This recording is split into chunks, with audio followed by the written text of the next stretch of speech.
Hello, race fans. Peter Mackay here, welcoming you to a brand new season of the Apex Racing Academy GT4 VRS Super Series.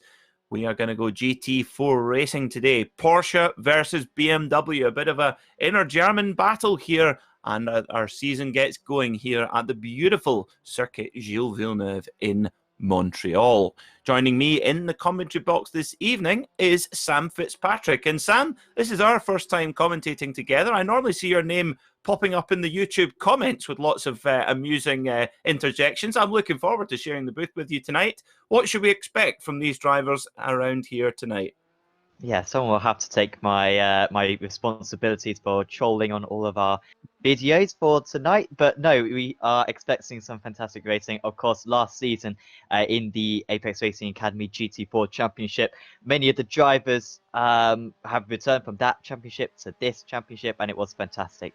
Action throughout, really unpredictable, lots of different winners throughout. Of course, we've got two races, one of them has an inverted grid, so plenty of opportunities for maybe the midfield runners to sneak a podium or maybe even a race win. And this Montreal circuit is some way to the start of the season, proper challenge for the drivers. You can overtake around here. It's not the easiest thing in the world, but you know a mistake is really going to hurt you bad, so it's going to take a wise head to come out on top today. I completely agree. Of course, the stewards here at Montreal are particularly harsh. It's like the annoying member of your class at school who always used to tell the teacher on you. You get just the slightest climb over the curb and you'll be given an off-track penalty, or even worse, a slowdown penalty. We've seen that a number of times happening, particularly on the final chicane, known as the Wall of Champions. So that's going to be a big effect around here tonight. And also, of course, being a street circuit here at Montreal, at Circuit Gilles Villeneuve, keeping it out of those walls is going to be really important, because even a small impact with those walls can really affect the handling of the cars. Indeed, as we see our drivers out for qualifying right now, setting their time. Luckily, they have the whole of Circuit Gilles Villeneuve to themselves, the blissful solitude of solo qualifying, so no need to worry about traffic or anything like that. And yeah, no excuses either. Of course, all of our drivers using the same setup, which they're given from their Apex Racing Academy coaches. So the BMW and the Porsche, they're running identical setups to one another. Yeah, and these are some of the best setups you can get for these cars. I mean, the guys who develop these setups are some of the absolute best in this car, and they'll race in the in the strength of field splits and get some very good results. So there's not too many excuses. At the same time, it can be tricky for some of these drivers to get up to speed with these setups. I mean, we've faced it in the F3 Championship on a Saturday evening on Apex Racing TV, where some of the drivers, just with the way that the setup is produced, can struggle with the rear end of the car in particular, because you really need a pointed car to get the absolute most out of the machine. These GT4 cars may be a little bit more forgiving, but you still got to maybe adjust your drive ever so slightly in order to get the most out of these cars. But hopefully the drivers have done plenty of practice and should be up to speed for this round one. Absolutely. Of course, we have two cars taking part in this GT4 series. We have the quite now familiar Porsche 718 Cayman GT4 machine, but we have this car here that seems a long time ago now. It was introduced at the very beginning of this iRacing season, which is now about to close, and we're about to get another big update. But the BMW M4 Gt4, a car that's had a lot of success already this year, a very successful race car indeed. But the cool thing about GT4 is the cars share a lot of common componentry with their road car equivalent, so the M4 and the Cayman GT4 as well. In fact, the Cayman racing here only 100 kilograms lighter than the road car equivalent, and using the same 6-speed PDK gearbox as well. So if you recognize these cars, there's a good reason for that. They're very, very close to their road-going counterparts, and incredibly popular here on the iRacing service. Yeah, they're been a fantastic addition, haven't they? In the, I think, last couple of seasons since they've become on iRacing. Of course, the Porsche's been around a little bit longer than the BMW, but they've yeah, absolutely been fantastic for iRacing. And good for them to get a much better roster of GT4 cars. Some fantastic updates as well coming to iRacing in a few weeks. Of course, we are on the iRacing Esports Network. And hello to anyone who is watching us on the Esports. So unfortunately, no Verstappen or Norris on this stream. I mean, I'm sure there's lots of people wondering. At least there were a few months ago, but none of them, unfortunately. But still some very high quality drives. But no, if you want to check out all the updates that iRacing are putting out, do go to their Twitter page, because there's some fantastic things that they are releasing, and will make these circuits even better. Especially this one. I think the ambient sounds are going to be new. We might even have a slight hum of Montreal nearby, just over the Rowan Lake, along the side of this island in next season. So that would be very good to see. Certainly will indeed. And have they introduced the Corvette C7 GTLM car yet? That will be introduced. Yeah, I think for the for the IMSA Sports Car Championship, and also the iRacing Le Mans Series and the iRacing Endurance Le Mans Series as well. I was a big fan of the old C7 DP. Superb car, my favourite car on the sim. Unfortunately, that's been dropped now, but this new P2 that they're introducing looks like a lot of fun as well, and it's a car that I think was for the most demand for a while on iRacing, so that's fantastic. That's finally on its way. Hey, well, it'll be complete once they've got Knock Hill on the surface. I will be happy. Yes. Oh. Is it one of your favourites, Sam? Oh, it's legendary, obviously. Anyone who's ever been on the iRacing forums knows that every other post on the forums is Knock Hill, please. So, no, that I think they've scanned it, haven't they? You might know a bit more than me, Peter, but I believe they have scanned a few British circuits, and Knock Hill is one of them, but they just haven't designed it yet.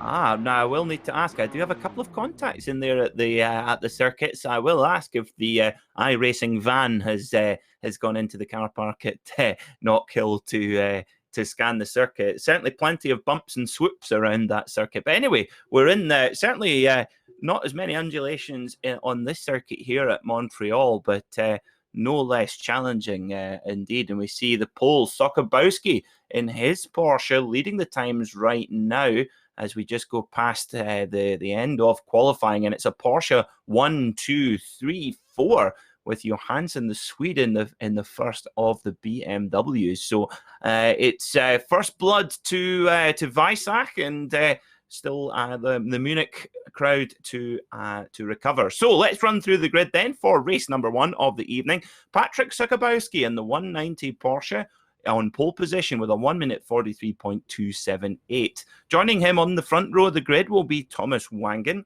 Row 2 will see Roger Christiansen and Mark Silcock. Row 3 will be Philip Johansson and Matthias Beer. Row 4, Mike Pollard and Christopher Hill. Row 5, Joel Evans and Pontus Verstrom. Row 6 will be Jose Malbran and Mihail Velikov. And on row number 7, we'll just get the graphic moved for you now. There we go. Row number 7 will be Marco Tolman and our very own Andy Taylor. Mark Herron, the Scotsman, in 15th alongside Mike Van Beek. Greg Hubler and Jorge Vejegas in 18th. And finally, Aaron Gibson rounding out the field. And our drivers now lined up behind the Porsche 911 pace car, ready to have a short run to the line, and we'll be ready to go here at Montreal. Yeah, and this is one of the most tricky starts, I think, on all our iRacing. I think of maybe Imola, where the green flag comes out really late, and you can easily get a jump start if you're starting on the front row of the grid, or maybe even if you're starting a little bit further down. I think often the Rovals are quite tricky, but this place is really tricky as well. You gotta go single file pretty much through the chicane, and that can be a massive advantage to the front runners, because the moment drivers further back go side by side through the chicane, kills their momentum and kills the momentum as well of everyone behind them. So we should see a good jump for some of the front runners, and we might even see a spin as well before we even reach the green flag. Absolutely, of course, the driver's getting a very, very short run. You can see on the top right-hand side our SDK overlay software showing our track map. You'll see coming up there a very, very short parade, and the iRacing pace car will duck in and they will be go. But so the drivers will have to lean on the driver aids that these cars have. They all have anti-lock braking system and traction control. So very, very handy when the brakes are cold and when the tyres are cold particularly. And like you said, Sam, coming into the Senna chicane at the front, that's always a bit for the where qualifying position is highly rewarded. But let's see, Patrick Sokobowski can capitalise, can convert this pole position to a good start. And we are go, go, go for a brand new season of the Apex Racing Academy GT4 Super Series with VRS. Down we go then towards turn one, and Sokobowski has got the whole shot then in the number 190 Porsche, but there's Wangen right behind him indeed. We've got one of the BMWs, that's Beer. He's moved up 2 spots already. Brilliant start from him, and hops in ahead of Johansson. Clean start indeed, not what we're used to seeing here at Montreal, Sam. Absolutely not, and straight away into single file already. I don't think there's anyone side by side. In fact, actually, 4th and 5th are quite close. Matthias Beer coming under big pressure from Johansson. Beer, of course, up 2 places. As you said, he was having a very good start, and he's still having to defend. In fact, just going into one of the many chicanes around this circuit. Has stayed ahead there, has Beer. That's a relief for him. However, he's already starting to lose the draft to the car ahead. The BMW should be very quick down the straights. The Porsche quick through the corners, maybe the Porsche with a slight advantage, but I don't think it's going to be more than about 0.2 of a second a lap. And now you've got to make sure you don't pick up a slowdown on this first lap. That was a very dangerous spot. Looks as though everyone's got through it fine. Oh no, they haven't. In fact, it is Johansson who's just picked it up. He picked up barely any more curb than Beer just in front of him, and yet he got the slowdown. And on lap 1, that's absolutely crushing for him. And well, that's basically his competitive race 1 over. Oh, that is a nightmare there for Johansson, and that just shows you exactly what we were talking about post-broadcast. Just the slightest, even you think you've gone through the corner cleanly, and then that horrible message pops up at the top of your screen saying, slow down, you've cut the course, and you've got to slow down for a couple of seconds, and like you said, crushing to his hopes of a good finish. It was oh, there's one of the mirrors come off, that's one of the Porsches. That is, now who is that? I think that's Silcock. He's had to take a slow down. He's lost a wing mirror. So Sokobowski, well, him and Wangen, they are away in the 2 Porsches, and Beer now up to 3rd in his BMW. And I tell you what, he's got a perfect second name for the town, the home of the Oktoberfest, Munich, where that car is made. Oh, imagine your second name being Beer. That's like me being called Peter Whiskey. Lovely. Beer up 3 places already. He'll be getting drunk on success quite soon if he remains that far up the order. However, further back, Pollard up 2 places himself, up into 5th place. Look at this trade now, straight behind. On top of the amateur drivers at the moment, Overstrom, who's a new driver to the series, so too is Velikov, and they are the top 2 amateur drivers at the moment. Little subdivision, but everyone's still fighting against one another. You still want to finish as far up as you can. A bit further back, Velikov actually having to defend from Mulgren, who's very experienced on Apex Racing League and Apex Racing Academy, as in fact Johansson moving ahead of Pollard, but Pollard will have the inside for the hairpin. A little bit cautious on the brakes, and now he's going to be absolutely surrounded 3 wide through the hairpin, and they all lose a monumental amount of time. Somehow Pollard, and he loses the 1 place.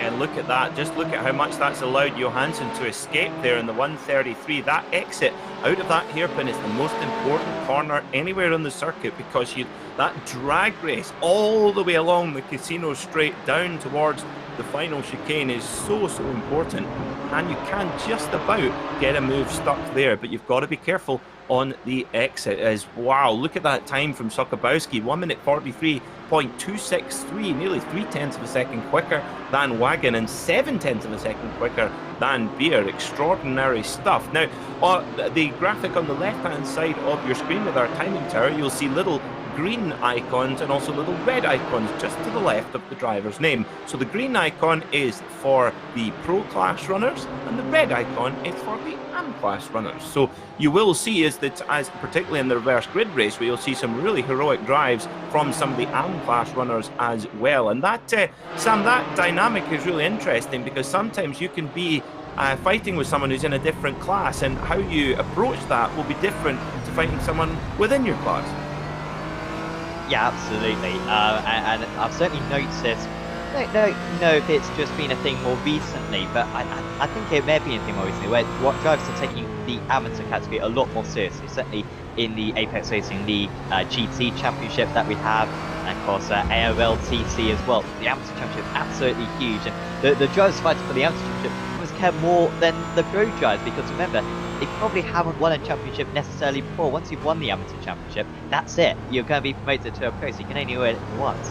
Pro drivers maybe win a few championships and it gets old after a while, but the amateur drivers really do care a lot about winning this title, so it is a big deal for them to start to finish the championship as high up as possible. Those categories, by the way, just being formed by previous season's results and also by drivers' I rating. So the cutoff is approximately 2,000 I rating.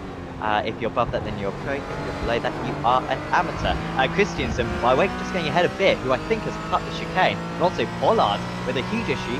As Pollard, I think he's just slow further up. You may have even seen him just in the distance there, but Pollard has dropped down to 9th position now. So him and Bia, I believe, getting slowdowns across the chicane, across the final chicane, and both losing 2 places each.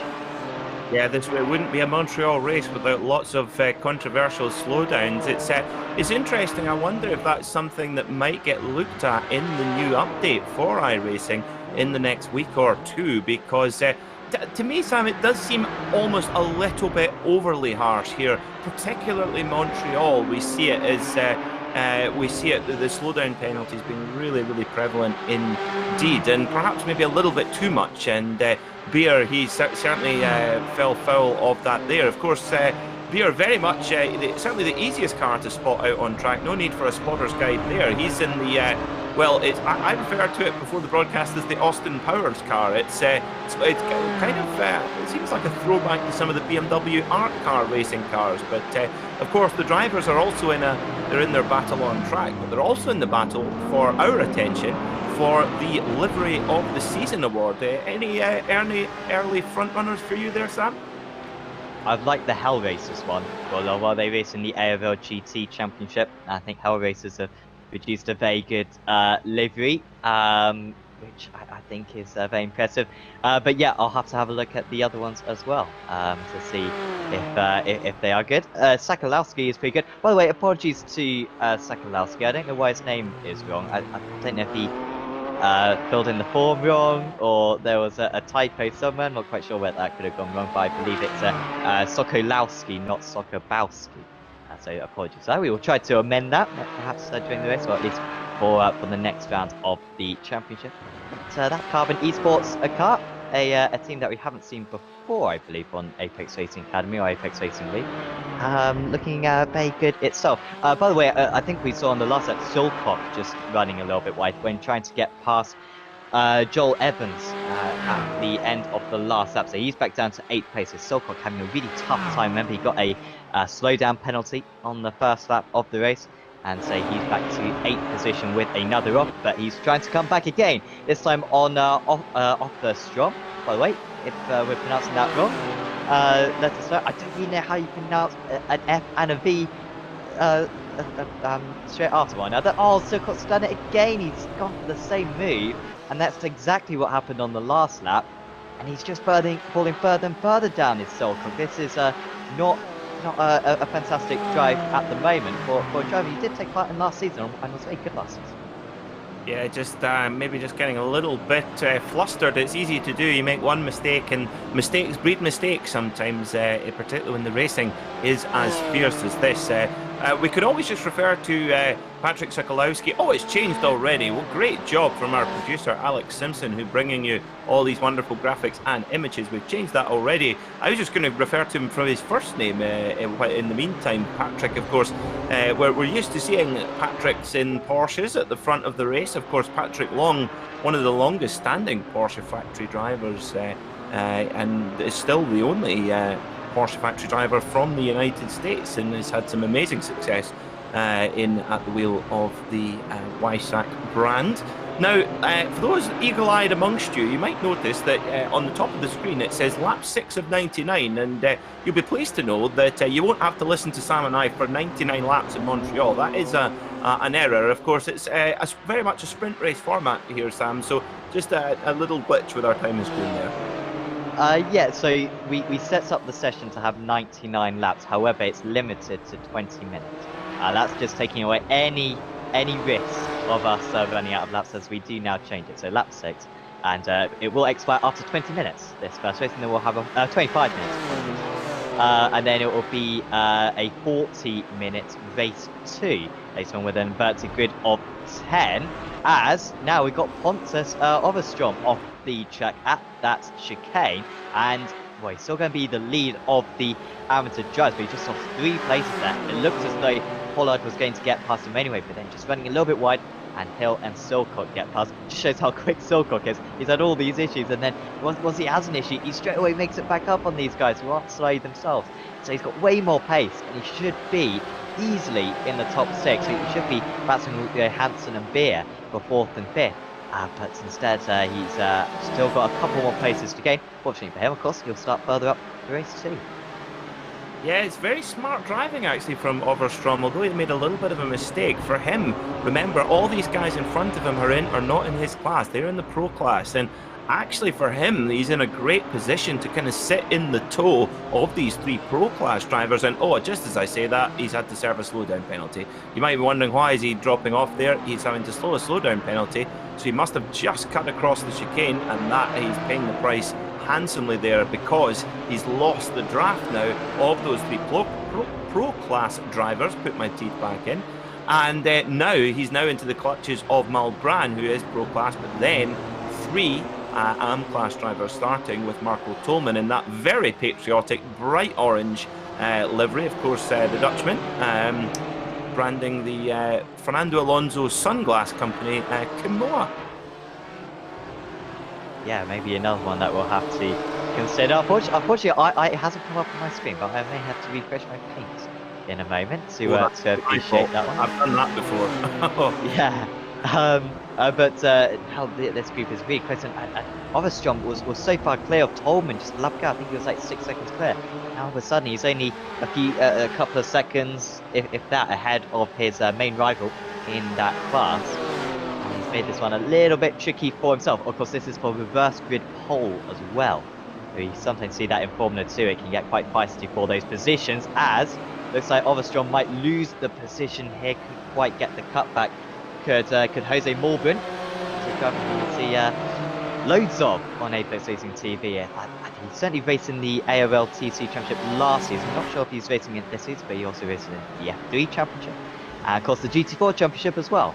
And it's always good to see Jose out there, a very entertaining driver. However, he's got a poor run there. Tolman just catching up a little bit. Just a word as well on the slowdowns. I must say I am a bit of a fan of the slowdowns. A bit better than the 1X is. You know, we don't have to take responsibility for it in the as stewards.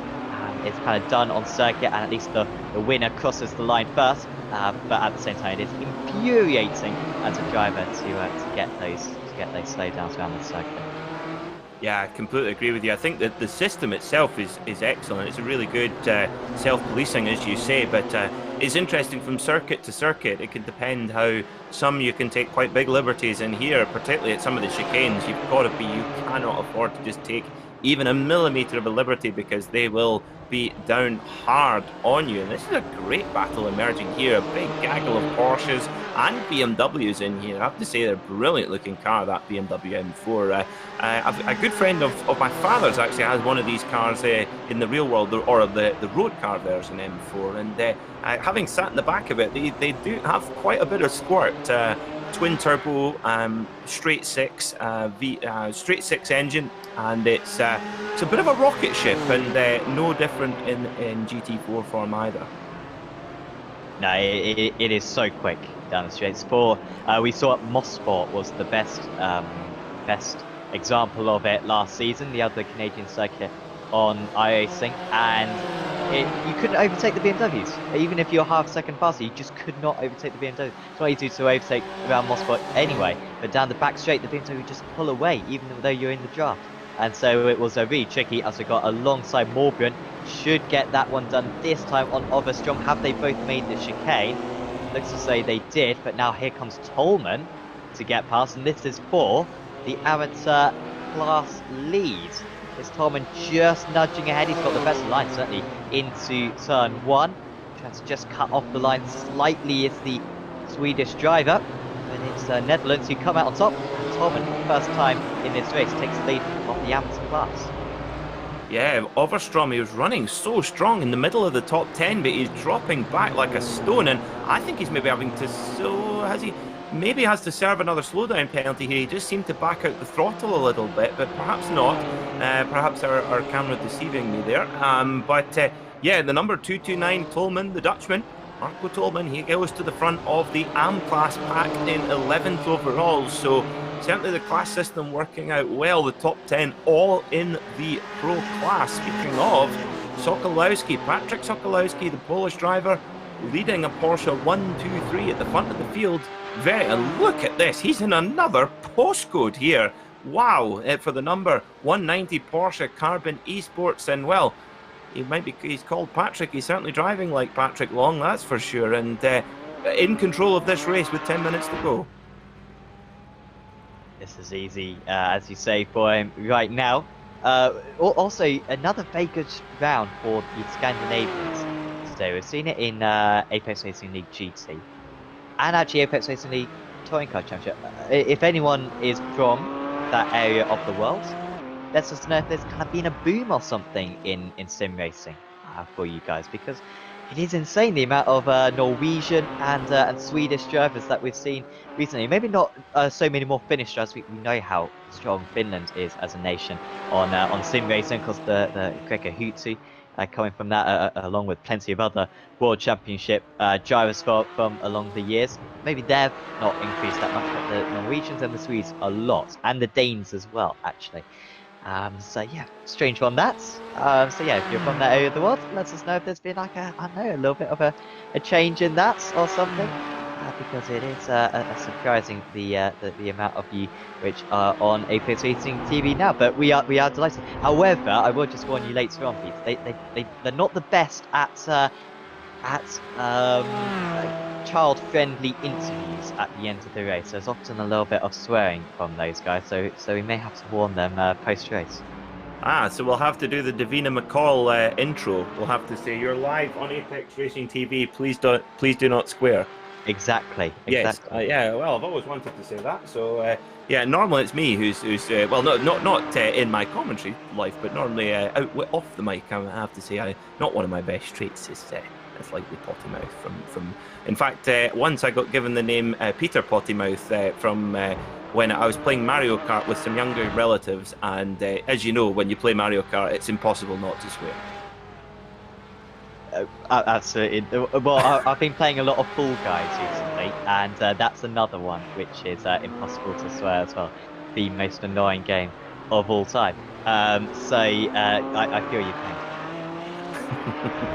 So 17 minutes in of this race, just over 8 minutes to go in this opening encounter here in the Apex Racing Academy VRS GT4 Super Series. A catchy name, I know, but we get everybody in there. And thanks very much indeed to the Virtual Racing School VRS for their support of this series, and also our other series here on Apex Racing TV. It's an absolute joy to commentate on them. Now, of course, this circuit here was originally called Circuit Notre Dame, and the first ever Grand Prix here was won in 1978 by the great Gilles Villeneuve. And after his untimely death in 1982, the circuit was then renamed to Circuit Gilles Villeneuve. And of his 6 Grand Prix wins, 3 of those were on street circuits. He won at Monaco, he won here, and he won at Long Beach as well. As we see Roger Christiansen going for second place, going past his teammate Wangen there, Team Vikings. Well, different flying formation there for the Vikings, and Johansson recovering after his early slowdown penalty. But of course, for many race fans, Gilles Villeneuve is very much he was such a crowd favourite, such an aggressive driver, and I used to in my previous life, Sam, as I was a booze salesman, and one of my customers was a shop called Villeneuve Wines in Peebles, and the reason why they called it Villeneuve Wines when they started it back in the 80s is because they were such big fans of Gilles Villeneuve, and they needed a French-sounding name for their wine shop. They called it Villeneuve Wines, and it stands to this day with that name. He's a pretty good ambassador for wine, I must say. Such a flamboyant driver. Certainly, not sure how he was, kind of with his personality. As far as I'm aware, he was quite a nice guy with personality. Of course, incredibly competitive, and would put absolutely everything on the line. Had kind of no sense of dangers. Many of the great drivers did, but he was absolutely ferocious in the car. So that's a pretty good name. That's a good name for that one. By the way, I think the reason why Wangen dropped behind Christensen was due to a slowdown, just at the chicane that Sokolowski has just gone through. So he picked up the slowdown, and Christensen straight past him down the inside. And actually, second, third, and fourth, all pretty close to one another.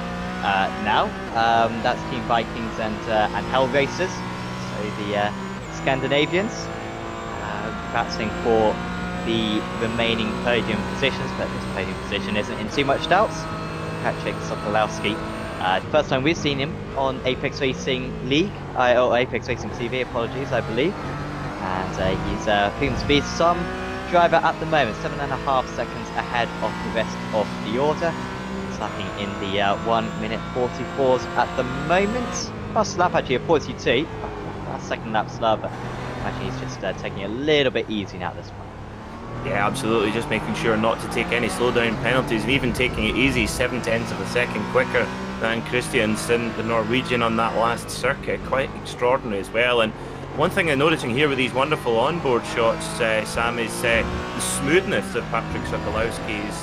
That is a really important thing with these GT4 machines. I mean, it's bizarre to say that a car with 425 horsepower like this Porsche does is underpowered or slow, but compared to a GT3 car, for example, it is. But with these cars, they don't have enormous amounts of horsepower compared to their weight. They're only just a little bit lighter than their road car counterparts. For example, this Porsche weighs just a hair over 1,300 kilos. So it is, for a race car, it's relatively heavy compared to its horsepower. So maintaining that momentum and corner speed is really, really important in these cars, because you do not have big horsepower to get out of trouble. And Patrick Sokolowski driving very, very efficiently, very smoothly, and carrying lots of corner speed. And well, he is. This has been an absolute clinic he's put on. Look at that. The such a big gap, nearly 8 seconds already. Dominant performance, but of course, he when we go to our inverted grid race, he'll have a far different experience. He'll have to get his elbows out and carve through the field. One of the good elements of these GT4 cars, and part of the reason why, you know, if you're new to iRacing or you're thinking of getting iRacing, the GT4 car is a good car to get pretty early on. You've got quite a nice setting where it's basically the driver aids setting. So you've got the traction control, the ABS, and the stability control, I believe it is, all rolled into one setting. And it's not cheating by any means. I mean, anyone can use it. I believe it's something that they use in real life as well. But you can whack that up to 10, and it makes the car just so nice to drive. Really nice to drive. Anything else will feel ever so difficult once you've tried it with this car. But you can turn it down, so I think turning it down is where the pace is. It's on 6 for these guys, so you've still got a decent amount of it. But it does make the car a little bit more leery. But yeah, if you're new to sim racing, then I recommend whacking that up to 10, and this can be a very fun car to drive, as the teammates are alongside Wangen trying to get back that position. They make contact and into the wall, and they're both round. Oh, multi-21, chaps! And Johansson easily moves through, and that is not what you want to do to your teammate in the first race of the championship. And they've just, well, how much damage have they got? I mean, this might be exiting the reverse grid for the pair of them. Oh dear, that's what's Norwegian for multi-21? That is Oh dear, that was really not on. You could just see Johansson in the background there in the BMW, thinking, "Oh yeah, go on then, boys, have a go." And yeah, that's not what you want to do, is barge your teammate out the way like that. And yeah, the Viking longboats have been upturned. So here you go then. Wangen going up the inside there, and then they just sort of bottleneck together, neither yields, and then whack. Oh dear, dear, dear. That's not going to go on the Team Vikings Christmas card this year, that's for sure. I think there was a bit of netcode involved in that one, trying to spare their blushes. They are based in Norway because this is a Dutch server, so it's not that far.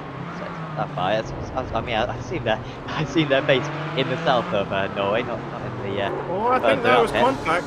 Oh no, I think I tell you what, this is it's interesting. When I was commentating with Rob Howden, who came to join us on Apex Racing TV during lockdown, and of course commentates on IndyCar Radio, and we were laughing about how netcode is the new racing driver's excuse. Now sometimes it is a thing, but to me there, Sam, I think there was contact for sure, and certainly close enough that they maybe should have been giving themselves a little bit more room, perhaps. I would say we'll see what the stewards decide after the race, but I doubt they're going to be protesting one another, are they?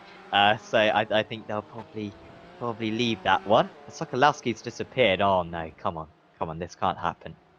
Oh, no. Johansson will move past for now. This is a long time to be out for Sokolowski. He's absolutely crushed the order, and this would be terrible if he's lost this race win. I think this might be it though, Peter. I don't think he's going to come back. I don't believe it. So it seems like we'll get confirmation for you, but Patrick, oh no, he's out. Patrick Sokolowski has had some sort of technical failures in nearly a 10-second lead, driving the perfect race. Patrick Sokolowski is out of this race from the lead. He's had a technical failure. In real-world motorsport, it would be an engine failure or a puncture or something like that. In sim racing, it's an internet connection issue. And, well, Philip Johansson, he takes the win then.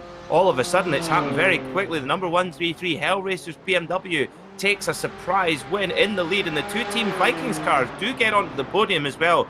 Roger Christensen and Wanger as well, with Beer right behind in his BMW as well. But how's the AM class battle looking? Pontus Overstrom in the 297 machine, and he is, well, he's in 11th overall, and he's going to take it from Tolman then. He's going to be your AM class winner for this opening race. Dramatic opening race here at Montreal in the Apex Racing Academy GT4 VRS Super Series. Well, Sam, I have to say I know we're always impartial as commentators, but I'm absolutely devastated for Patrick Sokolowski. That is so cruel.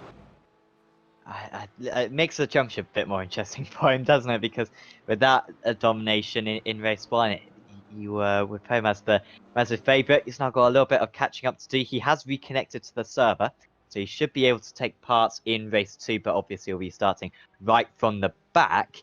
But the front runners from race one will only be starting in about 10th place. So this could be, Sokolowski could win this race, I think, even from the back row of the grid, but we'll find out in a bit. But before that, we will soon go through our race results. Once Gibson and Hubler, you can just maybe see on the cameras just approaching the line themselves, and I think now the results will be ready. So let's take a little run through then of our results from this opening race of the Apex Racing Academy GT4 VRS Super Series. 25-minute race, and certainly not short of action. So here's how they finished then. Philip Johansson winning for Hell Racers at the very last moment after that technical failure from Patrick Sokolowski.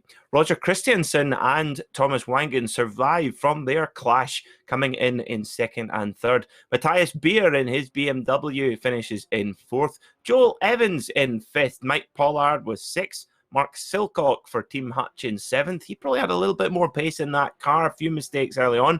Watch for him in race two. Christopher Hill was eighth. Jose Malbrand ninth. And Jorge Villegas was finished in 10th.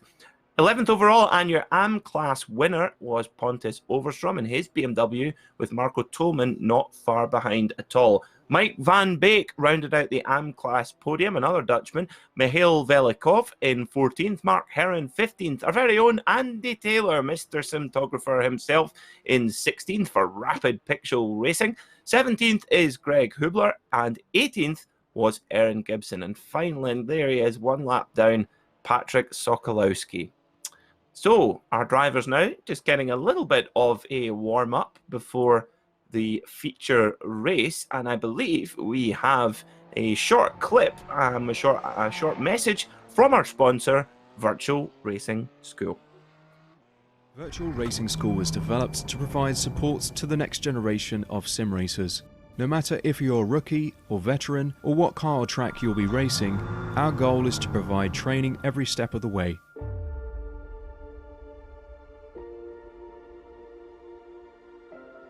We found that iRacing can be quite difficult without proper training.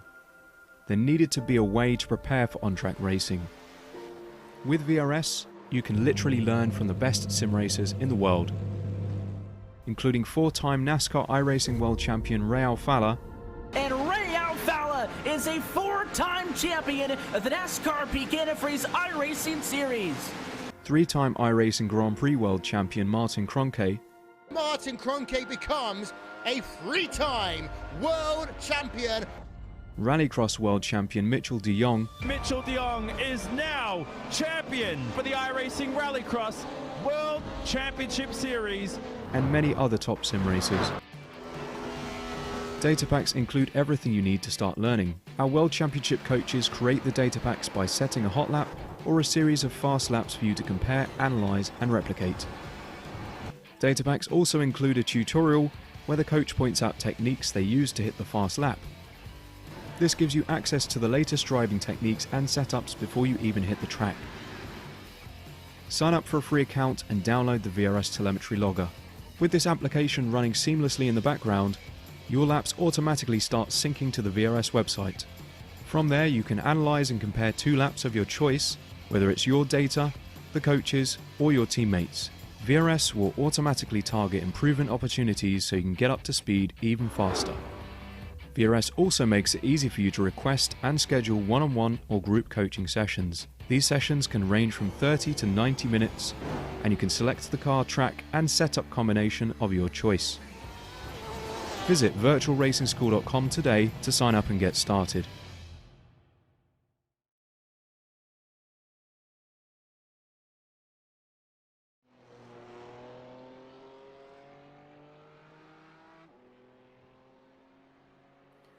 Welcome back to the Apex Racing Academy GT4 VRS Super Series live here on Apex Racing TV. Well, what a dramatic conclusion to that opening race of the season. Patrick Sokolowski, in a commanding lead, has a technical failure on the very last lap. I don't think it's going to be the last we'll hear of him tonight, though, as we head into our feature race. He's got a chance to recover from that disappointment in race 1. Yeah, I think he'll be starting right from the back, 19th place. He was so good in race 1, wasn't he? Got pole position by a few tenths of a second, pulls away to 8 seconds clear, whilst everyone else is having instants, and then that happens to him. This will be a good test of his racecraft, though. We're not aware of Peter or Patrick, sorry, in the past, so this will be a very good test. We know that he's quick, but can he overtake? Well, I think he's certainly got the lap time to do it for sure. But it's the lap time is only one part of the puzzle, isn't it? We see it so many times with some drivers where they get really quite impatient and try to break their way through and get involved in unnecessary incidents when they don't need to. But the best drivers just able to just pick their moments and pick their way through the field. You can imagine, I would suspect, to be able to get a few moves set up into the Lipingel hairpin and also along the Casino straight. He's in the Porsche, which is not quite as quick as the BMW in a straight line, but he's got some good pace in that car. So our drivers eager to get going again. They've had their little warm-up, and this is how they lined up. Jorge Villegas in the number 17 BMW runs off in first ahead of Jose Malbran. Row 2 will see Christopher Hill and Mark Silcock. Row 3 will be Mike Pollard and Joel Evans. Row 4, Matthias Beer and Thomas Wangen. And row 5 will be Roger Christensen and our race 1 winner, Philip Johansson, thanks to the reverse grid. 11th will be Pontus Overstrom alongside his AM class protagonist, Marco Tolman. In 12th will be our AM class runner. Now, hold on. Sorry, my apologies. 13th will be Mike Van Beek, the Dutchman, alongside Mihail Velikov. Mark Heron, the Scotsman, will start 15th alongside our very own cinematographer, Andy Taylor. Greg Hubler will be 17th alongside Aaron Gibson, with Patrick Sokolowski starting at the back of the grid. Watch for that number 190 Porsche. So our drivers now up behind the pace car for a very, very short parade, and we will be go for this feature race. One pit stop to take for our drivers, so plenty of opportunity for variation in strategy, and we'll keep you up to date with all of that as the race progresses here on Apex Racing TV and the iRacing Esports Network. As they head through the Wall of Champions chicane, and we'll be about ready to go.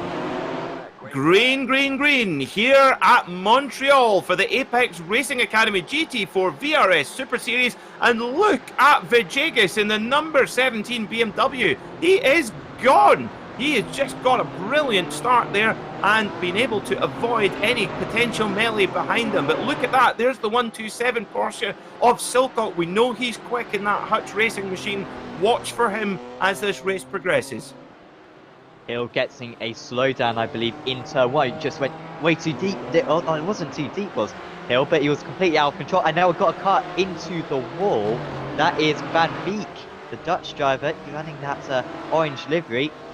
And he has fallen to the back. Also, Tolman didn't get a good start. I think so starts on the pits as well, though I'm not 100% sure on that one. Sokolowski already up 4 places, up into 15th. Mike Pollard now with a big gaggle of cars behind him. He's staying in the same place, but Johansson in the BMW, 3rd in this train. He's up 3 places already. We know how quick Johansson is, who finished in, of course, who won race 1 earlier on.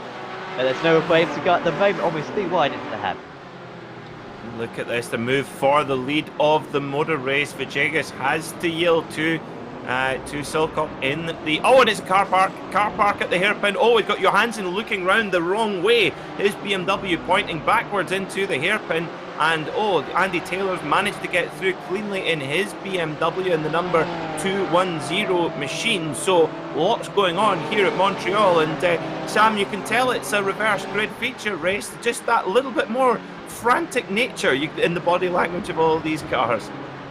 Yeah, we're going to get a replay of this potentially. Well, this was the start for Villegas. He just absolutely spins away. That's what I was talking about before race 1. If you can go single file through that chicane whilst everyone else is double file, then it becomes very easy. And that was Silcock moving past Villegas for the lead. That's surprising to see. I think he was defending that. I think he'd got it done in the hairpin and then got it done or just defended into the final chicane. So Mark Silcock, as you were saying before, Peter, he is very quick, had a troublesome race 1. He is moving up. However, Silcock is now dropping down. He's down to 4th position. We're going to try to find a replay for this. But Silcock, I think, getting a slowdown. He must have got a slowdown at the start of the lap. Oh no. That is a disaster for Mark Silcock. He had done everything right, got to the front from mid-pack, and yeah, what a pity for him. Team Hutch number 127, Mark Silcock. So that changes the complexion of the race a little bit. Let's just getting a look as he heads down into the middle part of the lap. Where did he get the... Ah, there you go, there it is. Haha. And he knew straight away. Look at that, Sam. He'd put 2 wheels on the grass and he's like, oh damn, I better have to just serve this and get it out of the way. But look at all the cars streaming past him. Ah, that's a disaster for Mark Silcock. A bit of a replay of race 1 for him. I think he overserved that one as well. I realise it's lap 2, so it's going to be a bit more than normal. But I don't think he had to slow down that much, or maybe he was just a little bit slow to get back onto the power, because I'd be surprised if he had to lose that much time. There goes the BMW on the inside, Offerston and Hill alongside one another. Deep into the chicane, going to really struggle on the exit, and Hill is ahead back up into 6th place. Maybe that was just him defending there. Pollard and Wangen right on the tail, and also Silcock coming into the pit, so he's got frustrated. Get the pit stop done straight away. They can put as much fuel as they like in at the pit stop, so they can go to the end of the race from here. However, they can't get to the end of the race from their starting fuel because they also had on the same setup, and the setup doesn't have enough fuel to get to the end.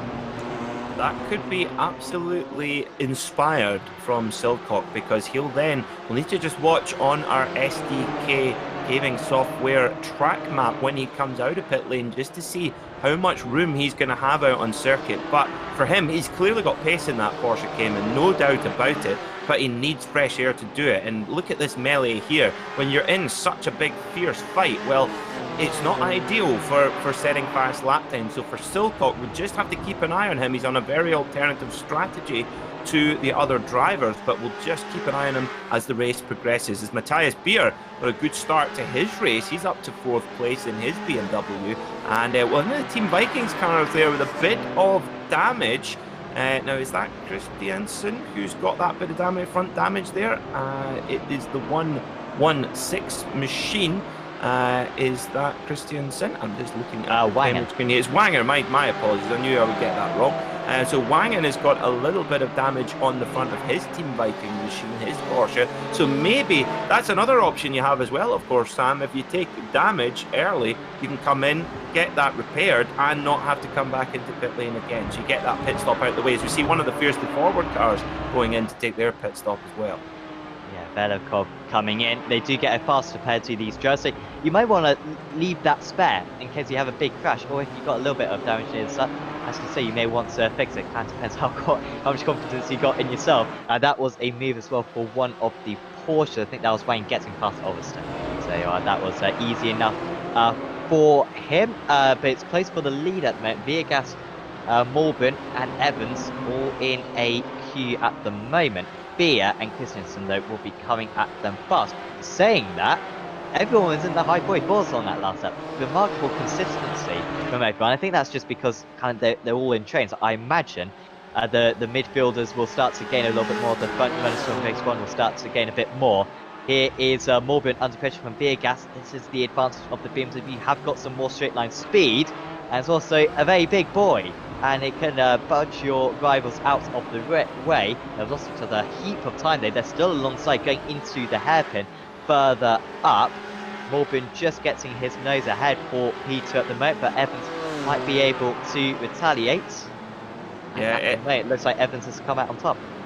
Yeah, Evans in the Porsche, he set the fastest lap of the race last time around, so he's got big pace and he's managed to get past Mulbran out of the hairpin. But here comes the big Munich powerhouse, the big front engine monster, opening up those big twin turbos. It's a drag race down the casino straight, and tell you what, that Porsche is just a bit of a sitting duck, but Joel Evans does very, very well to cover his line there. And if he can get ahead of Mulbran, if he can stay ahead from the casino straight, then well, he can then try and push through the twisty bits through the middle part of the circuit and try and head off in hot pursuit after Villegas. It's a little bit of contact there. That's on the replay there. That's what happened there, and that's giving Villegas in the 17 BMW the opportunity to escape at the front. Of course, the name Villegas, I remember there used to be a golfer on the American tour called Camilo Villegas, and he had this amazing move called the Spider, where he would get up behind his ball and he could get really, really close down on the ground to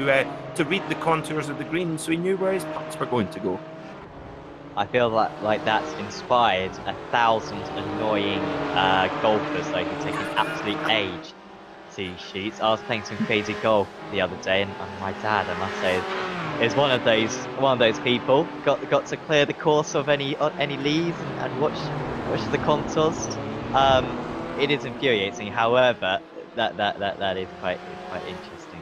But I don't buy it. That should be outlawed in my 5-second time limit. Walk up to the ball, hits it, move on. Oh, contact between second and third, and Morben is back ahead of Evans then. And now Beer and Christiansen are right with him. They were 4 seconds behind a couple of laps ago, and because of all this fighting, they're out onto the rear, and this should be a good advantage for Beer. Should have more straight line speed, although Oh, that's not too bad to be fair. It's not gaining too much. That'll be a positive sign for the Porsche. Yeah, and the Porsche just a little bit later on the brakes in the hands of Joel Evans there as they hop, skip, and jump over the curbs there, and Matthias Beer having to give a little bit of a dab of opposite lock there to hang on to the BMW. And I tell you what, this colour scheme on this BMW, it's psychedelic, isn't it? It's almost like he's managed to pick himself up a sponsor from an Amsterdam coffee shop. It is lovely. I feel like that's going to put him off though when he's driving. If you can see the bonnet, then he's going to be. And that's what I always find whenever I change my livery on a car. I'm like, it takes me a few laps to get used to it. I'm like, what is this? He's very got used to it, but yeah, don't look at that for too long. Oh, definitely not. It's almost like a kaleidoscope, isn't it, of colour. I have to say, for me, I like confectionery themed liveries on my cars. I have my 911 RSR Porsche has a very fetching bright yellow M&M's livery. I've got all the M&M's men who run on the back of my car. It's very cool. I love it. Yeah, I really love it. Oh, and Malbran off, and then that's it's a domino effect. And, oh my goodness me. Oh dear. Oh that's bad. That is very, very bad. Jose Malbran and Joel Evans, they appear to have been intertwined with one another. They're now having a bit of a tug of war. Not very good there from either driver. We'll try and get a replay of that for you. So, how do you see this one, Sam? Well, first off, it's just a shame because they're doing so well. These drivers who are on the outskirts of the top 10 in race 1, doing a good battle. Morgan just runs a bit deep, and then that was Bia trying to come through. Oh, that's unlucky, isn't it? And then we have this annoying little damage bug we currently have on iRacing. Hopefully that'll be addressed in a couple of weeks, where a couple of guys get merged together. We see it in the TCRs as well, quite a bit, and in the single seaters as well, and now in the GT4s. That's their 2 races wrecked, really. They'll be able to continue. They have got a fast pair, but they won't be fighting for a whole lot from here on. That's interesting. I don't think Matthias Beer was entirely innocent in that exchange, to be quite honest, because it looked like he actually initiated the opening contact, and that kind of set the dominoes in action. And well, that's it'll be interesting to see what the stewards think of that one and how they look at that one. We're looking now at the 291 car of Mark Heron, the Scotsman. Looking, he's running quite strongly right now. He's up in 7th place overall, 2nd in class, but look who he has behind him, Patrick Sokolowski, who has a little bit of battle scar on the front of his Porsche Cayman, but not so much that it seems to be holding him back. And your prediction, Sam, of him to come through the field and win, well, he's certainly going the right way about it right now. He's only 7.5 seconds off the lead at the moment. We're not yet at half distance. You think he was 7 seconds clear after 20 minutes in race 1. So as long as he stays within this margin for the next 10 minutes or so until Beer and Wangen take the lead, he's got a chance, hasn't he? He's got a chance. He can't hold back, and he hasn't been rapid. He is so quick, Sokolowski. I thought he'd be a bit faster than this through the order, and he's on the wrong side of Heron. He has to back out of that one. I don't think he's rushing it too much, and credit to him, because I imagine he'll be quite riled up in that car, but he's still staying patient just ahead of them. Really battling was Hill and Overstrom. They've been battling with one another pretty much since lap 1, and it's Hill who's got back ahead of Overstrom. However, now Heron will try to take advantage of this. Can Sokolowski make his way past these BMWs as well? Yeah, it's an interesting one here going on between Christopher Hill, and of course, don't forget though that Christopher Hill, he is in the Pro class and Overstrom is in the AM class. And of course, for Overstrom, he needs to be looking behind him as well. Mark Heron is his nearest competitor in the AM class, so this is very, very tight now. And it's interestingly more of the AM class runners looking for the... Oh, as Heron looks to the inside, shoves. Oh, that's very unpolite there. That's not typically Scottish at all. Oh, I disagree. But you're right. That was it. Not very Canadian. Not very Canadian. We should be saying. Sokolowski is past as well. So Overstrom, we saw this in race 1, didn't we? Once he kind of lost out on a battle, he started falling down. He needs to try not to do that this time, but he's now got Pollard and also Andy Taylor. Friend of ours at Apex Racing TV and Apex Racing League. On his tail. However, they've got a nice gap behind them, Michael Tolman, a further 8 seconds behind. Pollard now moves ahead, and while Strong, you might want to go into the pits. Lots of these cars with damage. Another factor you want to consider as well when coming into the pits, you want to have a nice kind of gap in front of you when you come into the pits, so that you can go flat out into the pits.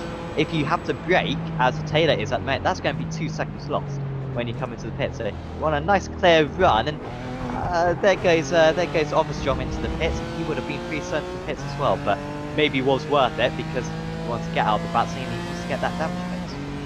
Yeah, and that's certainly where you'll see on the top right-hand side of your screen, you'll see on our SDK Gaming overlay track map, you'll see where all the drivers are moving around and also the position where they are in the race. And this is software that you can have for your very own sim racing, where you can overlay these graphics so that you could make that decision whether you think, can I go into the pit lane now, and then get a nice gap out onto the track. And you can get that on sdkgaming.com. Check it out. It's very useful software indeed if you are an avid streamer or even an ambitious streamer as well. And Andy Taylor doing a great job here for Rapid Pixel Racing in his BMW M4, now up to second in class. But it'll be interesting to see where Overstrom comes out, and this strategy is going to be key, I think. 15 minutes down, still 25 minutes to go here. Oh, change for the lead, Vajegas battling away with the dazzle camouflage of Matthias Beer, and look at that, Wangen, he's in there as well, and Christiansen, the other Team Viking driver, in there too. Now it's a drag race, Munich versus Munich, BMW versus BMW. Will it be Vajegas? Will it be Beer? They give themselves plenty room. Will Vajegas shut off? They go as they switch. Oh, this is going to be very tight indeed. On the brakes they go, nibbling away at the anti-lock brakes, and through they go, through the wall of champions. And Vajegas manages to defend, and all the while, that has invited the two Porsche of the Team Vikings, team of Wangen and Christiansen, as they head down towards the Senna chicane. I think Beer's going to do it this time. Way more speed on the outside. Viegas doesn't want to give this one easily, but he has run a bit wide. Now that should be a better exit this time for the Colombian, who does have better straight line speed, but Beer is ahead. Any chance back for Jorge? Not quite. It's Matthias Beer who leads this race then, and Wangen and Christiansen have got to get past very quickly past Viegas. It's clear that Viegas is the fourth fastest guy of these of these four. Remember, he only finished Viegas in 10th place in race 1. He just about squeezed onto the reverse grid pole, and that's why he is so far up at the moment. He's driven well since, and he might have a chance at a top 5 today, but he's going to have any chance at battling with these guys. He's staying pretty close at the moment. That toe helping him out. Beer a little bit wide as well. Like I said, Viegas with less damage on that car than Beer, so he has got fair straight on speed. Anyway, even tries to come back at him into the hairpin, and Beer is having to fend off the inside. Oh, Vajegas going for round the outside. That is an audacious move, but he's going to have a go. Can he get the cutback? Beer defends, runs him out wide, and that's going to allow Wangen by in the Porsche. But does he have the horsepower? He doesn't, but he tucks in behind. He might get that big aerodynamic toe. He's got two big Munich bruisers in front of him, punching a big hole in the air, lowering the air resistance on his Porsche.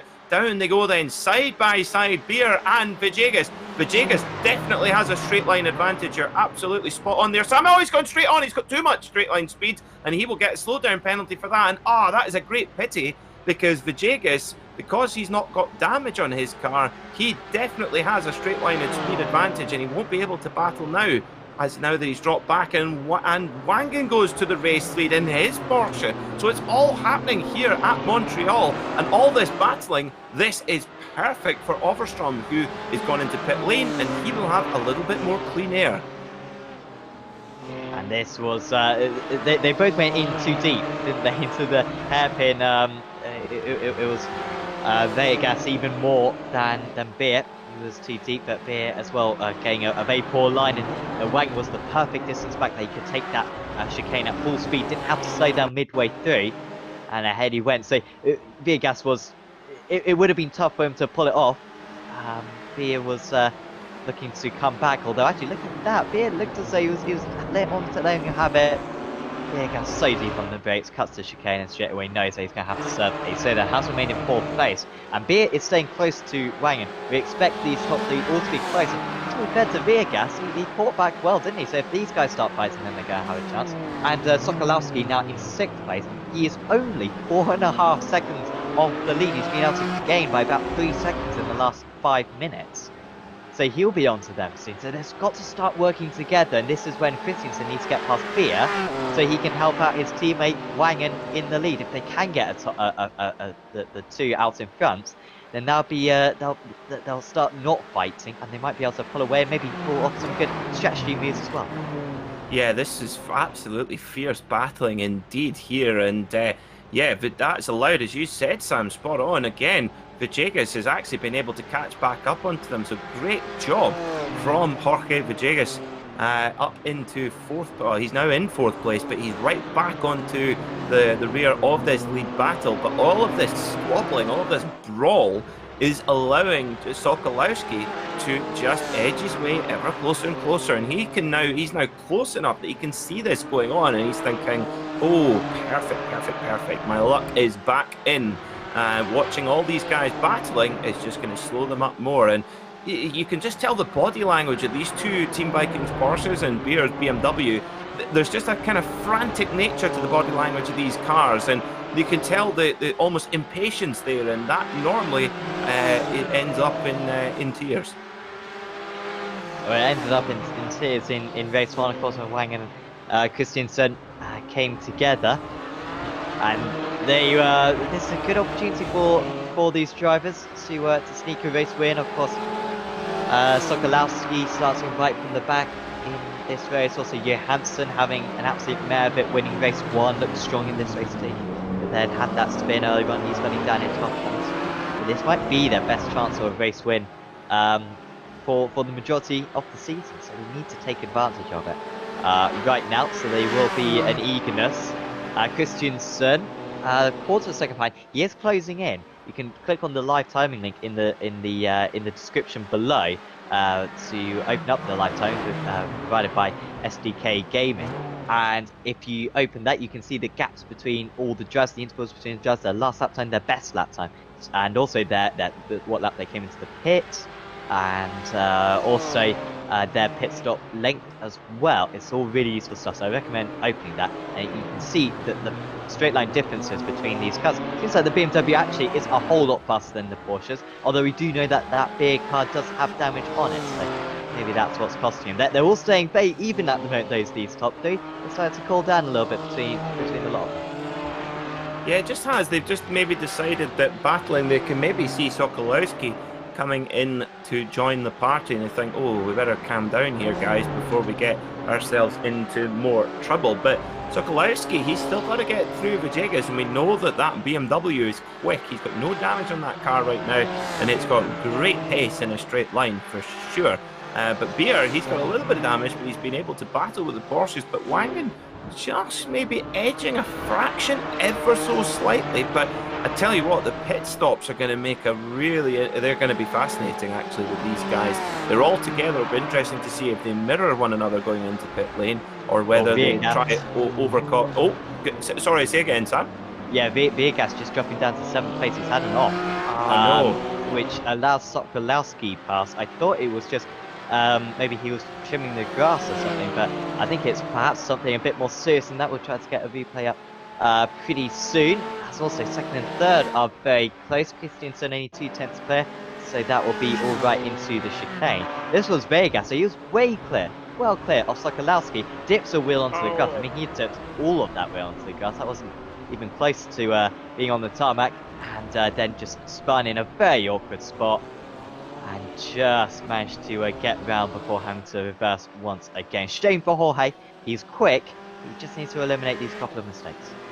Yeah, actually did really, really well there to keep the car out the barrier. Of course, at Montreal, the walls are so close that any mistake, really, you're very, very lucky or very, very talented. As we see, oh, Andy Taylor just having a little moment there coming out of the hairpin. That'll put him into the clutches of the Jagas here in the number 17 BMW. But yeah, he actually did really, really well to keep the car out the barrier there, and he'll be able to keep going, still in a good spot. But I tell you what, Sokolowski came around that blind right-hand corner, and I tell you what, he was very, very close to collecting the Jagas there, and that would have stopped Sokolowski's charge in its tracks, but it didn't. And I think, as we see, Matthias Beer is in pit lane, and so is Sokolowski. So here we go. Here goes the race on pit lane, and I believe, Sam, that in the new update we're going to have air gun noises in the pit lane, which I'm very excited about.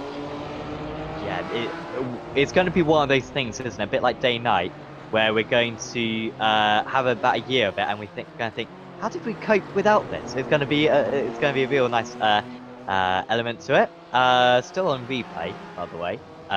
We have had the pit stops for Beer and Sokolowski. Beer's just staying ahead of Sokolowski, which will be good news for him. Sokolowski actually having the shortest pit stop of anyone so far.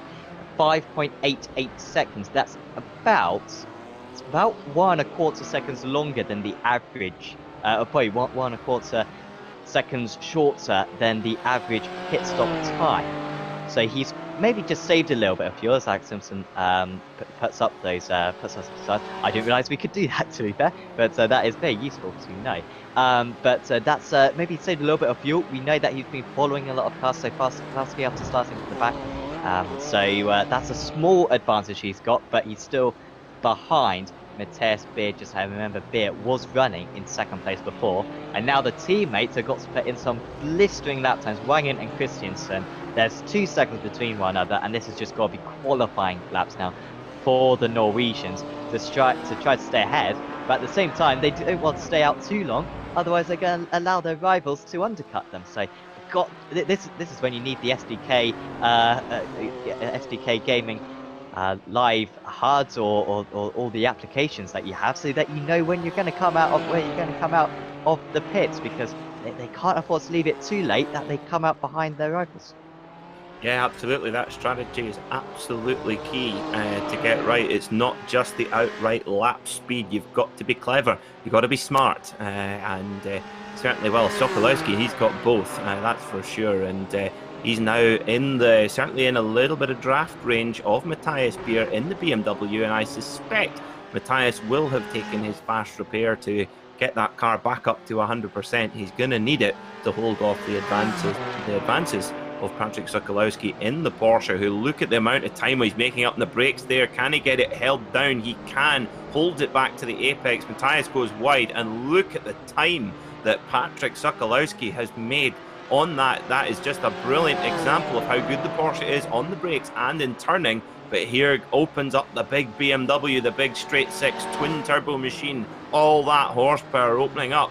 And, well, he has to go defensive, does Matthias Beer. Patrick Sokolowski goes to the outside, but tell you what, there is no replacement for horsepower, and Matthias Beer certainly has a little bit more in that BMW. But he hasn't got the exit now, and the Porsche is moving alongside. The outside line, actually, in this one works very well. That's what Beer will try to exhibit here. It has the inside for the second part of it, but the Porsche just with a little bit more grip, perhaps. Certainly Sokolowski with more confidence, and he's moving ahead again. Beer still with the inside line into the chicane, and Sokolowski hasn't been particularly aggressive so far. He's kind of waited for his rivals to move a little bit offline, and then he pounces. But if anything, he kind of needs to be a little bit more aggressive there, because he's losing time for every corner he's staying behind Beer. Now he's going to have to lose more time when he has to re-overtake Beer in a few corners' time. If the top two pitted now, I think they'd almost certainly be clear of these two. So, well, maybe it's worth them coming into the pits. I'm not quite sure, but just that little battle has lost them about a second. Yeah, absolutely. Sokolowski definitely getting held up here, but the problem is that when they come out of the hairpin, it's almost impossible for Sokolowski to get on the power hard enough and to be able to make that move. So look at it, goes. He's using his advantage here on the brakes. I think Matthias Beer is kind of accepting, knowing that he's going to see Sokolowski go inside, so he'll probably tuck in behind the pole in the Porsche and be able to get a good drag along the straight and try and follow him for a few laps. So this is going to be interesting to see if Patrick Sokolowski can break away from Matthias Beer. He's having to go very defensive here to the BMW, or that has got that straight line speed advantage. In they go towards the Wall of Champions, and now that Sokolowski's got out of there clear, this could be pivotal. If I was the head of Team Vikings, I would be ordering Wangin to come into the pits right now, because, as you say, Sokolowski might be able to pull away and kind of set on his own tasks now to close the gap to the front too. And Wangin's pace isn't great. He's 7/10 slower on that last lap than Christiansen. So he can't afford to hold up his teammate. They don't want to sabotage each other again today, Team Vikings. I race against Team Vikings, I believe, in the DGFX Club Sport Series, renamed now to something else, which I forget the name of. But they were always very competitive. That good team, very clean drivers from what I remember, and had some good battles against them. But right now they need to be pretty harsh on Wangen, and if you're Christiansen right now, if they're in the same Discord, he needs to be asking his teammates to come into the pits, because Christiansen needs a clean track in front of him, and Wangen needs to come into the pits now, so that he doesn't get undercut by Sokolowski. They are about to come up to the pit, so we might find out soon if they are going to go with that strategy. 10 minutes to go as Wangen does come into the pits, and he should stay ahead now of Sokolowski and Beer. That was definitely the right call for him. Yeah, this is an interesting one. Thomas Wangen, he's coming into pit lane, so we'll just keep an eye on him in the 116 Porsche, just to see, will he be able to get out in front. Here comes Sokolowski, just at the back of shot there, coming in towards the Wall of Champions chicane. This will have to be a very short pit stop. There's only 10 minutes to go, so it will be a short pit stop there from Wangen.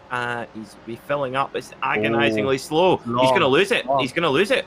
Look at this. Sokolowski goes by Matthias Beer as well. Oh dear, dear, dear. You called it, Sam. That's a disaster for Team Vikings. And to be honest, that seemed like a little bit longer a stop than would be necessary, perhaps. But of course, that tank would have been pretty much dry. Well, everyone else was stationing for between 5.8 and 7.2 seconds. He was stationing for 19 seconds, was Wangen. So just an idea, he's 10 seconds behind Sokolowski. So he could have had a pit stop 3 seconds longer than Sokolowski, and he would have still been ahead. So he had it covered, and yet they've made a mistake. I imagine he sped on pit entry and got a 15-second stop and hold.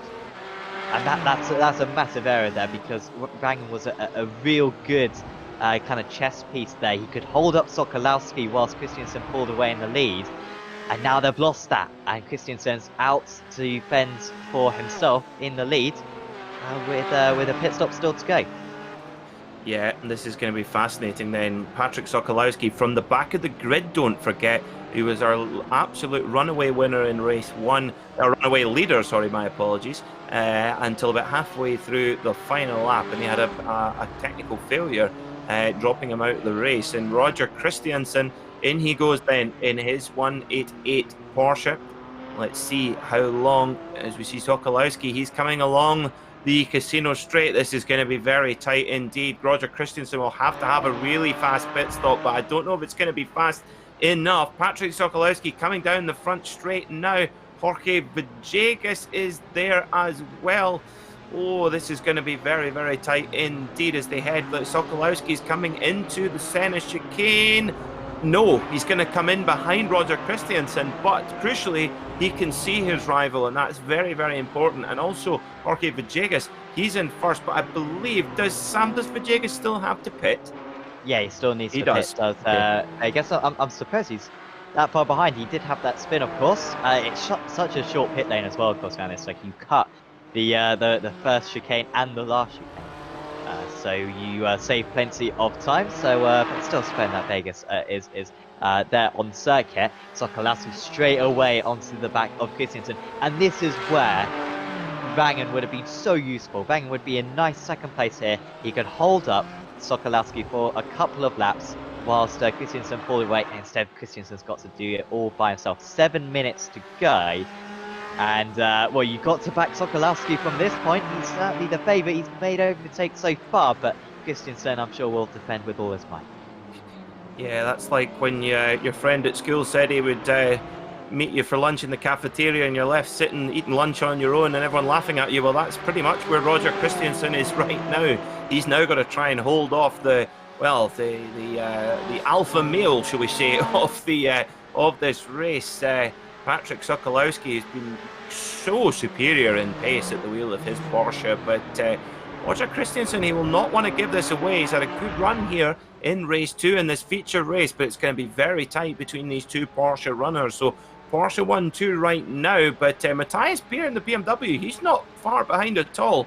It would just take the slightest of incident between these two as, Sokolowski nearly running into the back of Christiansen there, going into the Senna chicane. So this is far from done, and Sokolowski gets a huge oversteer moment there coming out of the Senna chicane, and this is far from over. This is going to get very spicy indeed, as we have just over 5 minutes to go in this motor race.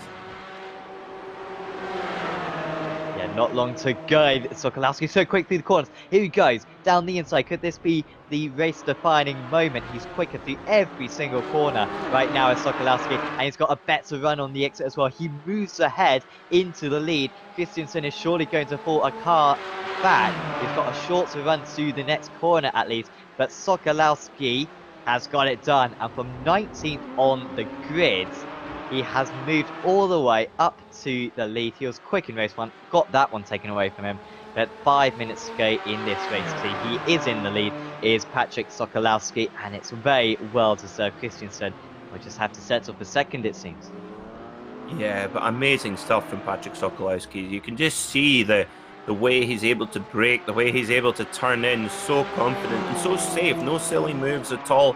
Really impressive indeed from the driver of the 190 Porsche, and I have to say thoroughly deserved this lead after that horrible turn of fate in the opening race. However, Christiansen isn't letting him have it, and of course there's such a good draft benefit there along the Casino Straight. It's not over yet, but now that Sokolowski's got the lead going into the twisty section now, he might be able to stretch away. Just a couple of laps to go in this race. Sokolowski a second quicker than Christiansen on that lap, so he's really flying, and you just see him coming out of the opening chicane there, getting the power on early, a little bit of a wobble from the back of the car, and just squats and goes, typical Porsche style there. And yeah, this is I feel like we're looking at the championship favourite here. I know that seems an obvious thing to say, but he's really been head and shoulders above the rest, Sam. And no one else is going to score huge points today. I guess Christiansen has got a couple of second places as long as he finishes where he is, which would be good points. But the way that this point system works that we use for certainly Apex Racing GT and F3 and GT4, your points for the win are quite good. You get 60 points for a win, 52 for second place, which is a bit bigger than some of the other leagues that we broadcast on Apex Racing TV. So even if you do have a bad race, you can make it up with a run of victories. And he'll have some catching up to do for Sokolowski. Will score points as well, of course, for race 1. He only finished 1 lap down, so he will score points for that. So he won't be that far off. We've seen Tom McMahon do it in the GT Championship last season, where he managed to go from a retirement in the second race of the season, and by the 4th race of the season, he was back on top of the championship. So that's what Sokolowski will have to do. He's not pulling away, as you were saying, Peter, and that's much better confidence for Christiansen. On the brakes, back down to 0.2 of a second. I don't know what's happened to Sokolowski. He was lapping in the 43s just a moment ago. This lap, he does a 44.5. That's a second slower than what he was doing just 2 laps ago. Meanwhile, Christiansen saying it's fastest lap of the race. Yeah, have a look at the right-hand wing mirror of Sokolowski. He's lost it, which means the only way they'll come off is if you scrape them along the wall, and that's obviously what's happened at some point along the lap. Look at that.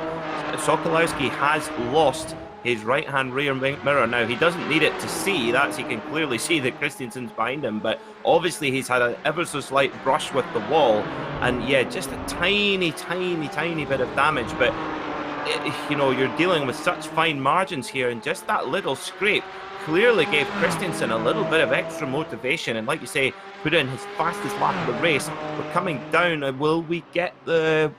it's going to be very close to see if we get the white flag at the end of this lap or not, as they head down towards the hairpin. We know that Sokolowski is very strong here, but Christensen's certainly close enough to get a bit of a draft benefit and get in behind him and certainly make him work for this.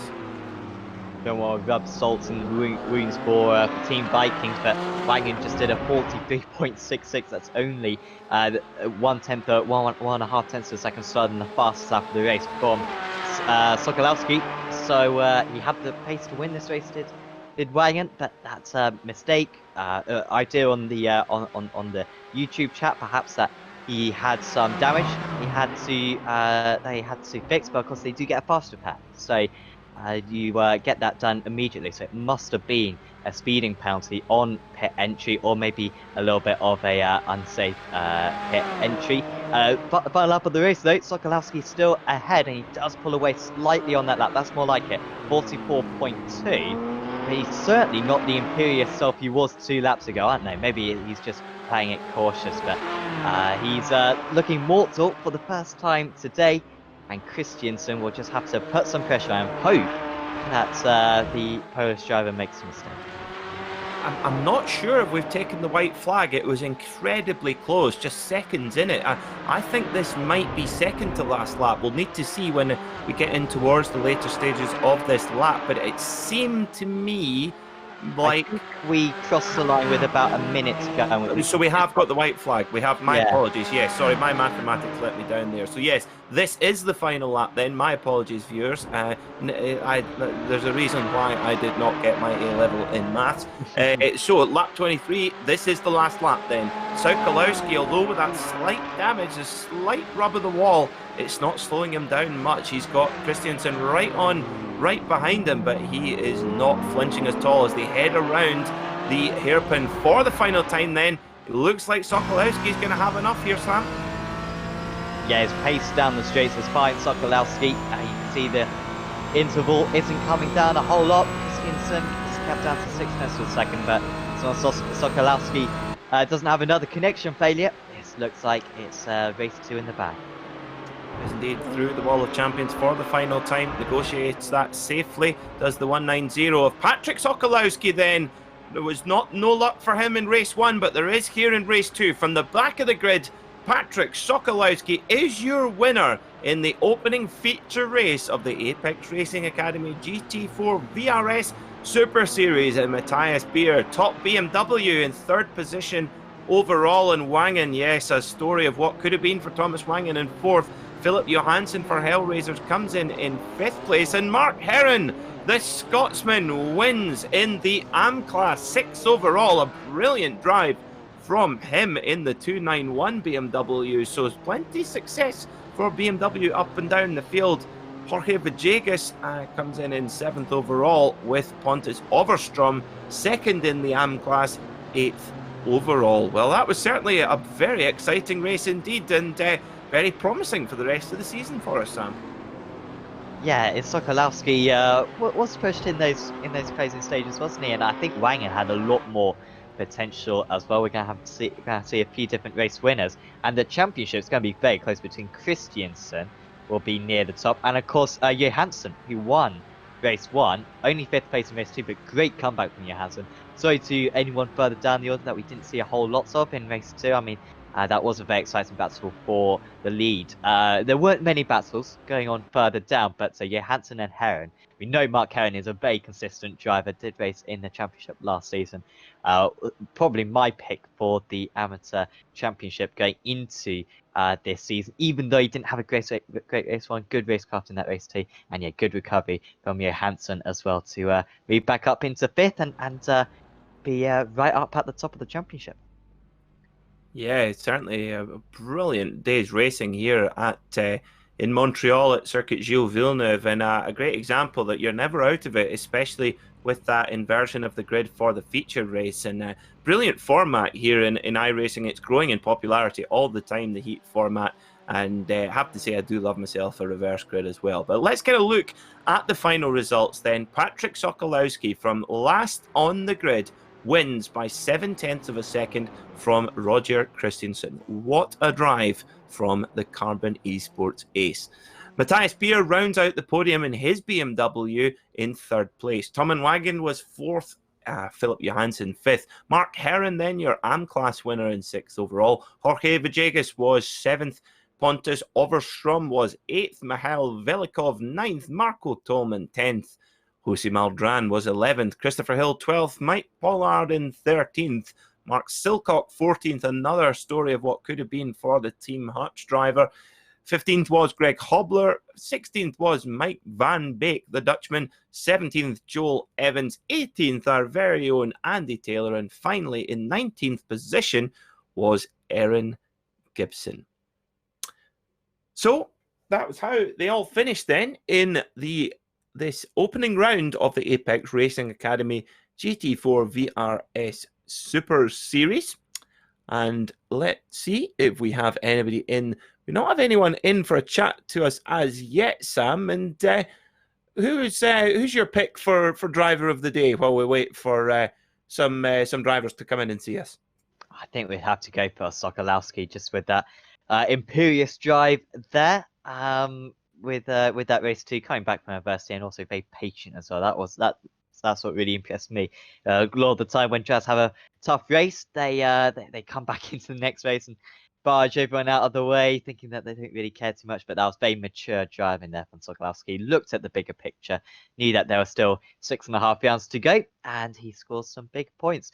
It looks as though we're going to have a chat with Matthias Beer, though, who finished in 3rd and 4th today. Peter, would you like to take this one? I would, yes, I would. That's very kind. Matthias Beer, congratulations on a podium finish in that feature race. Tell us about your day out there at Montreal.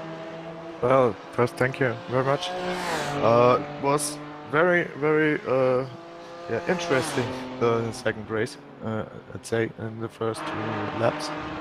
The first race, I was too nervous, I think, because I had 2 slowdowns, which cost me about 10 seconds.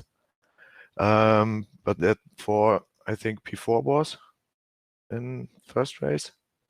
That was very, very good. Just in in thought of the 2 slowdowns, and then the feature race.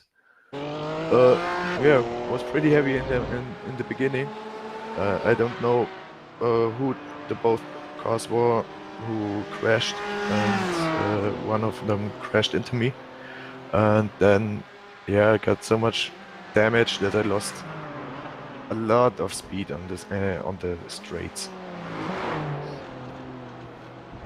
I see, and we have to ask you, Matthias, about your livery. It's certainly eye-catching. Of course, BMW no stranger to an art car, but of course, tell us about your livery. Tell us about it. Yeah, that was the idea about it, to create some kind of art car and to look very flashy. But it's just a 1 layer all on that. It was relatively easy to do that. Yes, we were saying in the commentary box, it's very Austin Powers. Yeah, I hope I got some mojo. Yeah, baby.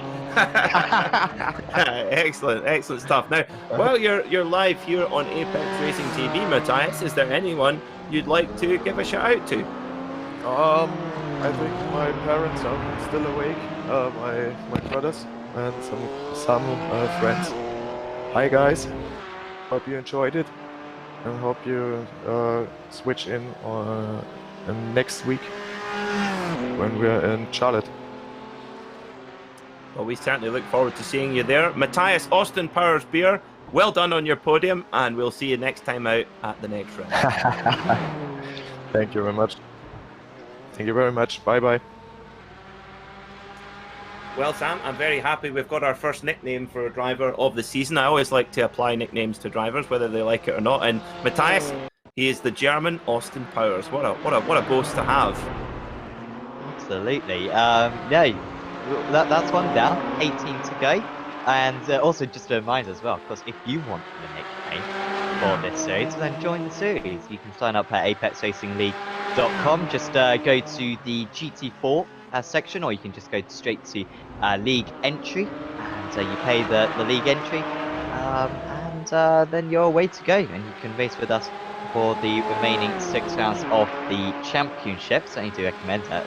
Today was absolutely fantastic fun. And of course, next week we head to Charlotte's Motor Speedway, which we're visiting quite a lot in Apex Racing. We're visiting there in the GT Championship on Sunday, and also the Touring Car Championship in a few weeks' time. And also, we recently visited there in the AOSC Super Series. I mean, have you got any experience there, Peter? Because I can count on one hand how many races I've commentated around there in the last couple of years. Have you ever commentated on a race around that circuit? I haven't commentated on one. I have driven it quite a lot. It's a wonderful circuit, and it would be great. Well, there is a bit of a rumour going around that it might be incorporated into the real world IMSA WeatherTech Championship, and it's actually a little bit of a sore point for me, a little bit, because I still have my tickets booked to fly over to Petit Le Mans, which is of course, the conclusion of the IMSA WeatherTech Sports Car Championship normally, but of course that's all been flipped on its head. And my plan was to go to Petit Le Mans on Saturday and then jump in I'd even hired a pickup truck, which of course I wanted to blend in that particular part of the world. And I was going to drive down to Charlotte, visit a couple of the NASCAR teams, and go to the NASCAR Roval race. But of course that's all been thrown up a little bit, so I'm sorry. I'm moaning now, but yes, it's a circuit I hopefully will get to go to in real life before too long, and that's going to be a really exciting track. It's almost like in certain parts it's almost like a street circuit, because you've got the walls really close, and then you go up onto the high banks. And yeah, it's gonna. I can assure our viewers the racing there will be really, really fascinating for sure. Yeah, it's such a weird. So we were talking about it in on Friday in AOSC. That you have elevation change. You have some kind of close walls around some of the corners. There's some acres of grass on others. You've got the oval, obviously. Just a really odd one, but no, that will be a fantastic host for next week.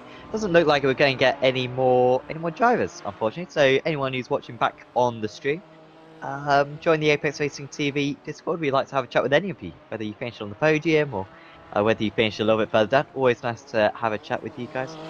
And certainly do join us for next week. But for now, no interviews, and might be able to wrap up, Peter.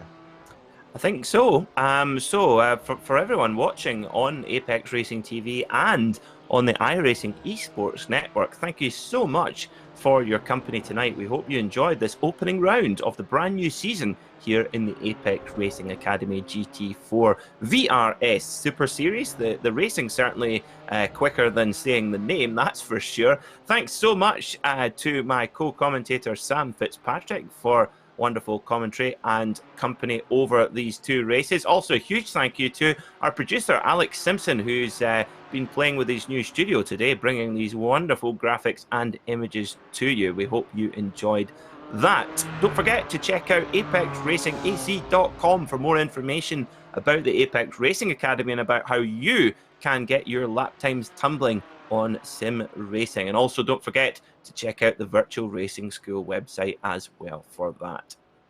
That's all we've got time for tonight on Apex Racing TV. We'll see you next time out at the Charlotte Roval. Thanks for watching.